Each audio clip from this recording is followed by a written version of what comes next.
ഇന്നത്തെ പരിസര പഠനം എക്സാം എങ്ങനെയുണ്ടായിരുന്നു മക്കളെ? നന്നായിട്ട് എഴുതിയില്ലേ? അങ്ങനെയാണെങ്കിൽ ആ ക്വസ്റ്റ്യൻ പേപ്പർ നമുക്കൊന്ന് ഡിസ്കസ് ചെയ്താലോ? വളരെ ഫാസ്റ്റായിട്ട് പോകുന്ന ഒരു വീഡിയോ ആയിരിക്കുമെന്ന് നമ്മൾ മാക്സിമം കണ്ടന്റ് മാത്രം പറയാൻ ശ്രമിക്കുകയാണ്. അപ്പോൾ ചാനൽ ഒന്ന് സബ്സ്ക്രൈബ് ചെയ്യുക, വീഡിയോ ഒന്ന് ലൈക്ക് ചെയ്യുക, ഹൈപ്പ് ചെയ്യുക, കമൻറ്റുകൾ കൂടി ഒന്ന് അറിയിക്കുക. നേരെ ചോദ്യങ്ങളിലേക്ക്. ഒന്നാമത്തെ പ്രവർത്തനം 1ഉം 2ഉം ഉണ്ട് അതിൽ, അതായത് എയും ബിയും ഉണ്ട്. അതിൽ ഒന്നിന് മാത്രം എൻ്റെ മക്കൾ ആൻസർ എഴുതിയാൽ മതി. ഒന്നാമത്തെ പ്രവർത്തനം നോക്കാം. സസ്യഭാഗങ്ങൾ. അതിലെ എ ചോദ്യം ഇങ്ങനെയാണ്: അനുവിൻ്റെ പൂന്തോട്ടത്തിൽ ധാരാളം ചെടികളുണ്ട്. അതിൽ ഒരു ചെടിയുടെ ചിത്രം നൽകിയിരിക്കുന്നു. ചെടിയുടെ ഭാഗങ്ങളുടെ പേരെഴുതി വരച്ച് യോജിപ്പിക്കുക. ഇതാണ് ആദ്യത്തെ പ്രവർത്തനം. നമുക്കൊന്ന് വരച്ചാലോ? ഇതാ ഇല ഓൾറെഡി അവിടെ കൊടുത്തിട്ടുണ്ട്. പൂവ്, വേര്, തണ്ട് എന്നിങ്ങനെ ചെടിയുടെ വിവിധ ഭാഗങ്ങൾ എഴുതി വരച്ച് യോജിപ്പിക്കുക. അടുത്ത ചോദ്യത്തിലേക്ക്. ചുവടെ ചേർത്തിരിക്കുന്നവയിൽ ശരിയായ പ്രസ്താവനകൾക്ക് നേരെ ഒരു ടിക്ക് മാർക്ക് ഇടുക. നോക്കാം നമുക്ക്. എല്ലാ ചെടികളിലും പൂവുണ്ടാവും എന്ന് പറയുന്നത് ശരിയാണോ? അല്ല, അത് തെറ്റാണ്. കാരണം എല്ലാ ചെടികളും പൂക്കുന്നവയല്ല, നമുക്കതറിയാം. അതുകൊണ്ട് അവിടെ ഒന്നും ചെയ്യണ്ട. അടുത്തത്, ചെടികൾക്ക് വളരാൻ ജലം ആവശ്യമാണ്. ശരിയല്ലേ? എല്ലാ ചെടികൾക്കും എന്താവശ്യമുണ്ട്? ജലം ആവശ്യമാണ്. എല്ലാ ചെടികളുടെയും ഇലകൾക്ക് ഒരേ വലുപ്പമാണ്. അങ്ങനെയാണോ? അല്ല, അപ്പം അത് തെറ്റാണ്. അടുത്തത്, വിവിധ ഇനം ചെടികളുടെ ഇലകൾക്ക് വ്യത്യസ്ത ആകൃതിയാണ്. അത് ശരിയാണ്. അപ്പം ഇത് മക്കൾ എന്തായാലും ചെയ്തിട്ടുണ്ടാവും, കാരണം അത്രയും ഈസി ക്വസ്റ്റ്യൻ ആണ് ആദ്യം വന്നത്. എല്ലാവരും ചെയ്തിട്ടില്ലേ? വീഡിയോ ഒന്ന് ലൈക്ക് ചെയ്യണേ. അടുത്തത് പ്രവർത്തനം 1 ബി. സസ്യങ്ങൾ പലതരം. ഒരേ വിഭാഗത്തിൽപ്പെടുന്ന സസ്യങ്ങളുടെ ശരിയായ ജോഡി കണ്ടെത്തുക. നമുക്കറിയാം, ഔഷധികളുണ്ട്, കുറ്റിച്ചെടികളുണ്ട്, മരങ്ങളുണ്ട്. അപ്പോൾ അതിൽ കറക്റ്റായിട്ട് ഏതൊക്കെ ചെടികളാണ് ഏതിന് പെയറായിട്ട് വരുന്നത് എന്നുള്ളതാണ് ചോദ്യം. അപ്പം നെല്ലിനെ നമുക്ക് എങ്ങോട്ട് ബന്ധിപ്പിക്കാം? തുമ്പയിലേക്ക് ബന്ധിപ്പിച്ചൂടെ? കാരണം നെല്ലും തുമ്പയും എന്താണ്? നെല്ലും തുമ്പയും ഔഷധികളാണ്. അപ്പോൾ 1 8ലേക്കാണ് യോജിപ്പിക്കേണ്ടത്. അങ്ങനെ 1 8ലേക്ക് വരുന്ന ഓപ്ഷൻ ഏതെങ്കിലും ഉണ്ടോ നോക്കിയേ. ബി മാത്രമേ ഉള്ളൂ. അപ്പോൾ ഉത്തരം ഏതാണ്? ബി ആണ്. അപ്പോൾ 1 8ലേക്കും 2 5ലേക്കും 3 6ലേക്കും 4 7ലേക്കും വരച്ച് യോജിപ്പിച്ചിട്ടുണ്ടെങ്കിൽ ഉത്തരം ശരിയായി. അങ്ങനെയാണെങ്കിൽ അടുത്ത ചോദ്യം. പ്രകൃതിയിൽ വ്യത്യസ്തങ്ങളായ പൂക്കളുണ്ട്. പൂക്കൾ കൊണ്ട് എന്തെല്ലാം പ്രയോജനങ്ങളുണ്ടെന്ന് കണ്ടെത്തി എഴുതൂ. പൂക്കൾ കൊണ്ടുള്ള പ്രയോജനം നമ്മൾ പലതവണ പറഞ്ഞതാണ്. നമുക്ക് നോക്കാം. തേനീച്ചയ്ക്ക് തേൻ ലഭിക്കുന്നു. ചില പൂക്കൾ വിത്തായി മാറുന്നു. പൂക്കൾ അലങ്കാരത്തിനായി ഉപയോഗിക്കുന്നു. ഗന്ധം പരത്തുന്നു. പെർഫ്യൂമുകളുടെ നിർമ്മാണത്തിന് ഉപയോഗിക്കുന്നു. മരുന്നുകൾ നിർമ്മിക്കാൻ ഉപയോഗിക്കുന്നു. പക്ഷികൾക്ക് തേൻ ലഭിക്കുന്നു. അപ്പോൾ ഇതൊക്കെ പൂക്കളുടെ ഉപയോഗങ്ങളാണ്. ഇതിലേതെങ്കിലും ഒരു 2 3 മക്കൾ എഴുതിയിട്ടുണ്ടാകണം. അടുത്ത ചോദ്യത്തിലേക്ക്. ഇത് രണ്ടാമത്തെ പ്രവർത്തനമാണ്. പുതിയ ചെടികൾ. സസ്യവളർച്ചയുടെ വിവിധ ഘട്ടങ്ങളാണ് താഴെ നൽകിയിരിക്കുന്നത്. ഇവയിൽ ആദ്യഘട്ടം മുതൽ 1 2 3 4 5 എന്ന ക്രമത്തിൽ നമ്പർ നൽകുക. നമുക്ക് നോക്കാം. പൂവ് വിരിയുന്നു, 2 ഇലകൾ വരുന്നു, വിത്ത് മുളയ്ക്കുന്നു, ആദ്യ ഇല വരുന്നു, കായുണ്ടാകുന്നു. ഇതാണ് തന്നിരിക്കുന്ന സ്റ്റേറ്റ്മെന്റ്സ്. അതിന് നമുക്ക് കറക്റ്റ് ഓർഡറിലാക്കണം. ഇതാ നോക്കിക്കോ. ആദ്യം എന്താണ്? വിത്ത് മുളയ്ക്കുന്നു. രണ്ടാമത്തത് എന്താണ്? ആദ്യത്തെ ഇല വരുന്നു. മൂന്നാമത്തത് എന്താണ്? 2 ഇലകൾ വരുന്നു. അവസാനത്തെ 4ാമത്തെ എന്താണ്? പൂവ് വിരിയുന്നു. പിന്നെയോ ലാസ്റ്റ് സ്റ്റെപ്പ് കായ ഉണ്ടാകുന്നു. പൂവിൽ നിന്ന് കായ ഉണ്ടാകുന്നു. ഇങ്ങനെ കറക്റ്റ് ഓർഡറിൽ എഴുതിയിട്ടുണ്ടെങ്കിൽ അതും ശരിയായി. ക്ലിയർ ആണോ? അടുത്ത ചോദ്യത്തിലേക്ക്. വിവിധ സസ്യങ്ങളുടെ ഗ്രൂപ്പുകൾ നൽകിയിരിക്കുന്നു. ഓരോ ഗ്രൂപ്പിൽ നിന്നും ഒറ്റയാനെ കണ്ടെത്തുക. അതായത് ചെടികൾ എവിടെ നിന്ന് മുളക്കുന്നു എന്നതിനെ ബേസ് ചെയ്ത ചോദ്യമാണിത്. ഒന്നാമത്തെ ഗ്രൂപ്പ് നോക്ക്. ഇലമുളച്ചി, നിശാഗന്ധി, പയർച്ചെടി. ഇലമുളച്ചിയും നിശാഗന്ധിയും ഇലകൾ മുളച്ചുണ്ടാവുന്നവയാ. അപ്പം ആരാ അത് കൂട്ടത്തിൽ പെടാത്തത്? പയർച്ചെടി. അപ്പം പയർച്ചെടിയാണ് അവിടെ എഴുതേണ്ട ഉത്തരം. അതുപോലെ രണ്ടാമത്തെ ഗ്രൂപ്പ് മുല്ല, റോസ്, മാവ്. മുല്ലയും റോസും എങ്ങനെയാണ് മുളക്കുന്നത്? തണ്ടെന്നാണ്. അതേസമയത്ത് മാവോ? വിത്തുന്ന്. അപ്പോൾ മാവാണ് കൂട്ടത്തിൽ പെടാത്ത ആള്. അടുത്തത് ഗ്രൂപ്പ് 3 ചെമ്പരത്തി, കറിവേപ്പ്, ചെത്തി. അതിൽ കൂട്ടത്തിൽ കൂടാത്തത് ആരാണ്? കറിവേപ്പാണ്. കാരണം അത് വേരിൽ നിന്നാണ് മുളക്കുന്നത്. ഇത്രയും എൻ്റെ മക്കൾ എഴുതിയിട്ടുണ്ടോ? വീഡിയോ ഒന്ന് ലൈക്ക് ചെയ്യണേ, ചാനൽ ഒന്ന് സബ്സ്ക്രൈബ് ചെയ്യണേ. ഇത്രയും എഴുതിയിട്ടുണ്ട് എന്ന് വിചാരിക്കുന്നു. അടുത്ത ചോദ്യം. പ്രവർത്തനം 3. സസ്യങ്ങൾ സംരക്ഷിക്കാം. സസ്യങ്ങൾ കൊണ്ട് ധാരാളം പ്രയോജനങ്ങളുണ്ട്.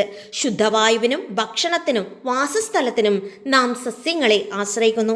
സസ്യങ്ങൾ സംരക്ഷിക്കപ്പെടേണ്ടതാണ് എന്ന ആശയം പ്രചരിപ്പിക്കുന്നതിനായി ഒരു പോസ്റ്റർ തയ്യാറാക്കുക. ഇത് നമ്മളെപ്പോഴും പഠിച്ച സാധനമാണ്, കുറേ തവണ പറഞ്ഞ സാധനമാണ്. അപ്പോൾ സസ്യങ്ങളെ സംരക്ഷിക്കണം എന്ന് പറഞ്ഞുകൊണ്ട് പോസ്റ്റർ നമുക്ക് നോക്കാം. ഭൂമിയെ പച്ചപ്പോടെ നിലനിർത്തേണ്ടത് നമ്മുടെ കടമയാണ്. ഇങ്ങനെ എഴുതിയാൽ മതി. അല്ലെങ്കിലോ മരങ്ങൾ വച്ച് പിടിപ്പിക്കൂ, ഭൂമിയെ സംരക്ഷിക്കൂ എന്നെഴുതാം. അല്ലെങ്കിലോ ചേർത്ത് നിർത്താം പ്രകൃതിയെ നല്ല നാളേക്കായി. ഇങ്ങനെ ഏതെങ്കിലും ഒരു സെൻറ്റൻസ് നല്ലൊരു ബോക്സൊക്കെ വരച്ച് എഴുതിയിട്ടുണ്ടെങ്കിൽ നമുക്ക് വേണ്ട പോസ്റ്ററായി. അപ്പോൾ എഴുതിയിട്ടുണ്ട് എന്ന് കരുതുന്നു. ഓക്കെ, ഭൂമിയെ പച്ചപ്പോടെ നിലനിർത്തേണ്ടത് നമ്മുടെ കടമയാണ്. മരങ്ങൾ വച്ച് പിടിപ്പിക്കൂ, ഭൂമിയെ സംരക്ഷിക്കൂ, ചേർത്ത് നിർത്താം പ്രകൃതിയെ നല്ല നാളേക്കായി. ഇതിലേതെങ്കിലും ഒന്ന് എഴുതിയിട്ടുണ്ടാകും എന്ന് കരുതുന്നു. അങ്ങനെയാണെങ്കിൽ 4ാമത്തെ പ്രവർത്തനത്തിലേക്ക്. മക്കളെ, എല്ലാവരും ചാനലൊന്ന് സബ്സ്ക്രൈബ് ചെയ്യണം, വീഡിയോ ഒന്ന് ലൈക്ക് ചെയ്യണം. നോക്കാം 4ാമത്തെ പ്രവർത്തനം. ഇര തേടൽ സവിശേഷതകൾ. ഇര തേടുന്നതിനായി ഓരോ ജീവിക്കും അനുയോജ്യമായ ശാരീരിക പ്രത്യേകതകളുണ്ടല്ലോ. ചുവടെ കൊടുത്തിരിക്കുന്ന ജീവികൾക്ക് ആഹാര സമ്പാദനത്തിന് എന്തൊക്കെ സവിശേഷതകളാണ് ഉള്ളതെന്ന് കണ്ടെത്തി എഴുതുക. ഓരോ ജീവിക്കും അതിൻ്റെ ഇരയെ കണ്ടെത്താൻ, അതിനെ പിടിക്കാൻ വേണ്ടിയിട്ട് എന്തൊക്കെ സവിശേഷതകളുണ്ട്. സിംഹം വേഗത്തിലോടാനുള്ള കഴിവുണ്ട്. പിന്നെയോ ദാ നോക്കിക്കോ, ബലമുള്ളതും കൂർത്തതുമായ നഖങ്ങളുണ്ട്. ബലമുള്ളതും കൂർത്തതുമായ നഖങ്ങൾ. അപ്പം സിംഹത്തിന് എന്തുണ്ട്? വേഗത്തിലോടാൻ കഴിവുണ്ട്, ബലമുള്ളതും കൂർത്തതുമായ നഖങ്ങളുണ്ട്. അടുത്ത ചോദ്യം, പരുന്ത്. പരുന്തിന് എന്തൊക്കെയുണ്ട്? മികച്ച കാഴ്ചശക്തിയുണ്ട്. കൂടാതെ വളഞ്ഞു കൂർത്ത ചുണ്ട് അല്ലെങ്കിൽ കൊക്കുണ്ട്. വലുപ്പമേറിയതും ശക്തിയുള്ളതുമായ ചിറകുകളുണ്ട്. അതുകൊണ്ട് അതിന് ഉയരത്തിൽ പറക്കാനും ജീവികൾ എന്ത് ചെയ്യും, കൊത്തിക്കൊണ്ടുപോകാനും ഒക്കെ പറ്റും. അപ്പം മികച്ച കാഴ്ചശക്തി, വളഞ്ഞു കൂർത്ത ചുണ്ട്, വലുപ്പമേറിയതും ശക്തിയുള്ളതുമായ ചിറക് എന്നിവ പരുന്തിൻ്റെ പ്രത്യേകതയാണ്. എൻ്റെ മക്കൾ എഴുതിയിട്ടുണ്ടാകും എന്ന് കരുതുന്നു. അടുത്ത ചോദ്യം, നാവ് നീട്ടി ഇര പിടിക്കുന്ന 2 ജീവികളുടെ പേരെഴുതുക. നമുക്കറിയാം, പെട്ടെന്ന് എഴുതാം. നാവ് നീട്ടി ഇര പിടിക്കുന്ന 2 ജീവികൾ തവളയും ഓന്തും. എഴുതിക്കൂടെ? തവള പശിമയാർന്ന നാവുണ്ട്, അതിലേക്ക് ഇത് ഒട്ടിപ്പിടിക്കും ഇരകള്. അതുപോലെയാണ് ഓന്തും. അപ്പൊ തവള, ഓന്ത് എന്നിവ നാവ് നീട്ടി ഇര പിടിക്കുന്ന 2 ജീവികളാണ്. അടുത്ത ചോദ്യം, സഞ്ചാരം പലവിധം. 4ലെ ബി ചോദ്യമാണിത്. ജീവികളുടെ ശാരീരിക പ്രത്യേകതകളും സഞ്ചാര രീതിയും അനുസരിച്ച് താഴെ തന്നിരിക്കുന്ന പട്ടിക പൂർത്തിയാക്കുക. അതാണ് ചോദ്യം. നമുക്ക് നോക്കാം. മീൻ, 2 അറ്റവും കൂർത്ത ശരീരം. ബാക്കിയുള്ളത് നമ്മൾ ഫില്ല് ചെയ്യണം. നമുക്ക് കറക്റ്റ് ആൻസർ നോക്കിയിട്ടൊന്ന് പറയാം. നോക്കിക്കോ. മീൻ 2 അറ്റവും കൂർത്ത ശരീരം, വശങ്ങളിലും വാലിലും ചിറകുകൾ. സഞ്ചാര രീതി എങ്ങനെയാണ്? നീന്തുന്നു. പ്രാവ്, കാലുകളുണ്ട്, ചിറകുകളുണ്ട്, നടക്കുന്നു, പറക്കുന്നു. കാലുകളുണ്ട്, ചിറകുകളുണ്ട്, നടക്കുന്നു, പറക്കുന്നു. അടുത്തത് പാമ്പ്. ശരീരം മുഴുവനായി സഞ്ചാരത്തിന് പ്രയോജനപ്പെടുത്തുന്നു, കാലുകളില്ല, ഇഴയുന്നു, നീന്തുന്നു. ടെക്സ്റ്റ് ബുക്കിലെ സെയിം പട്ടിക.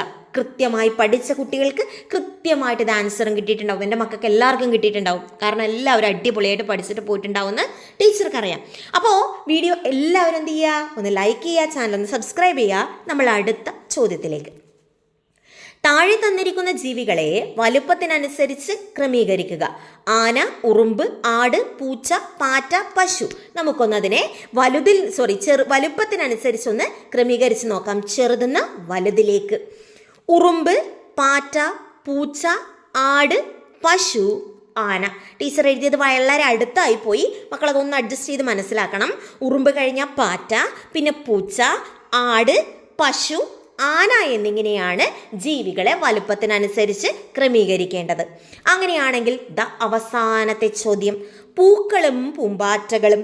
പാഠഭാഗവുമായി ബന്ധപ്പെട്ട് മിത്രയുടെ നിരീക്ഷണ ഡയറിയിലെ ചിത്രമാണ് കൊടുത്തിരിക്കുന്നത്. ഇതിൽ വിട്ടുപോയ ഭാഗങ്ങൾ പൂർത്തിയാക്കുക. മക്കളെ, ചിത്രശലഭം മുട്ടയിട്ടു, മുട്ട വിരിഞ്ഞിട്ട് എന്തോ വന്നു, അത് മാറി പിന്നെ എന്തോ ആയി എന്നാണ് പറയുന്നത്. നമുക്കതൊന്ന് കംപ്ലീറ്റ് ചെയ്യാം. മുട്ട വിരിഞ്ഞ് ലാർവ വന്നു, ലാർവ പിന്നീട് എന്തായി മാറി? പ്യൂപ്പയായി മാറി. ഇങ്ങനെ എഴുതിയാലേ ചിത്രശലഭത്തിൻ്റെ ലൈഫ് സൈക്കിള് അല്ലെങ്കിൽ അതിൻ്റെ പരിണാമചക്രം കംപ്ലീറ്റ് ആവുകയുള്ളൂ. അല്ലെങ്കിൽ എന്താ പറയുക, അതിൻ്റെ ജീവിതചക്രം, പരിണാമചക്രമല്ല ജീവിതചക്രം പൂർത്തിയാവുകയുള്ളൂ. അപ്പം ചിത്രശലഭം, മുട്ട, ലാർവ, പ്യൂപ്പ എന്നിങ്ങനെയാണ് ഈ ഭാഗത്തെ എഴുതേണ്ടത്. എല്ലാവരും എഴുതിയിട്ടുണ്ടാവും. കാരണം ഏറ്റവും നമ്മൾ അടിപൊളിയായിട്ട് പഠിച്ചൊരു ഭാഗമായിരിക്കും ഇത്. അടുത്ത ചോദ്യം അവസാനത്തെ ഭാഗമാണ്. ഇത്രയേ നമ്മൾ ഇന്ന് പഠിക്കുന്നുള്ളൂ. ഇത്രയാണ് നമ്മുടെ ക്വസ്റ്റ്യൻ പേപ്പർ. ശലഭോദ്യാനത്തിൽ ചിത്രശലഭങ്ങളെ ആകർഷിക്കുന്നതിനായി നട്ടുവളർത്തേണ്ട ഒരു സസ്യത്തിന്റെ പേരെഴുതുക. ഏതെങ്കിലും ഒന്നേ ചോദിച്ചിട്ടുള്ളൂ. ഏതൊക്കെയാ? കിലുക്കി, നാരകം, കൃഷ്ണകിരീടം.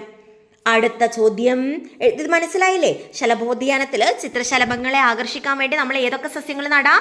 കിലുക്കി, നാരകം, കൃഷ്ണകിരീടം, ഇതൊക്കെ നടാം. ഏതെങ്കിലും ഒന്ന് മാത്രം എഴുതിയാൽ മതി. അടുത്ത ചോദ്യം, ശലഭോദ്യാനത്തിൽ പലതരം സസ്യങ്ങൾ ഉണ്ടാവേണ്ടതുണ്ട്. ഒന്ന് മാത്രം പോരാ. കാരണം എഴുതുക. നമുക്ക് നോക്കാം. ശലഭങ്ങൾക്ക് ഭക്ഷണത്തിനും മുട്ടയിടുന്നതിനും വിവിധ തരം സസ്യങ്ങൾ ആവശ്യമാണ്. അതിനാൽ ശലഭോദ്യാനത്തിൽ പലതരം സസ്യങ്ങൾ ഉണ്ടായിരിക്കണം. ഇങ്ങനെ എഴുതിയിട്ടുണ്ടെങ്കിൽ ഇതാ നമ്മുടെ എക്സാം കംപ്ലീറ്റ് ആയി. എൻ്റെ മക്കൾക്ക് ഫുൾ മാർക്ക്. അപ്പോൾ പഠിച്ചു എന്ന് മനസ്സിലായി എന്ന് വിചാരിക്കുന്നു. അപ്പോൾ വീഡിയോ എന്ത് ചെയ്യുക? ലൈക്ക് ചെയ്യുക, ചാനൽ ഒന്ന് സബ്സ്ക്രൈബ് ചെയ്യുക. അപ്പോൾ എല്ലാവർക്കും അടുത്ത എക്സാമിന് ഓൾ ദ ബെസ്റ്റ്. നമുക്ക് നാളെ എക്സാം ഇല്ല, പക്ഷെ അടുത്ത എക്സാമിന് പ്രിപ്പയർ ചെയ്ത് തുടങ്ങണം. ഗണിതത്തിൻ്റെ ഒരു മോഡൽ ക്വസ്റ്റ്യൻ ഓൾറെഡി നമ്മൾ ചെയ്തിട്ടുണ്ട്. കാണുക, പഠിക്കുക. വൈകാതെ തന്നെ അടുത്തൊരു മോഡൽ ക്വസ്റ്റ്യൻസും കൂടി നിങ്ങൾക്ക് തരുന്നതായിരിക്കും. അപ്പം നന്നായിട്ട് പഠിക്കുക. ഓൾ ദ ബെസ്റ്റ് മക്കളെ.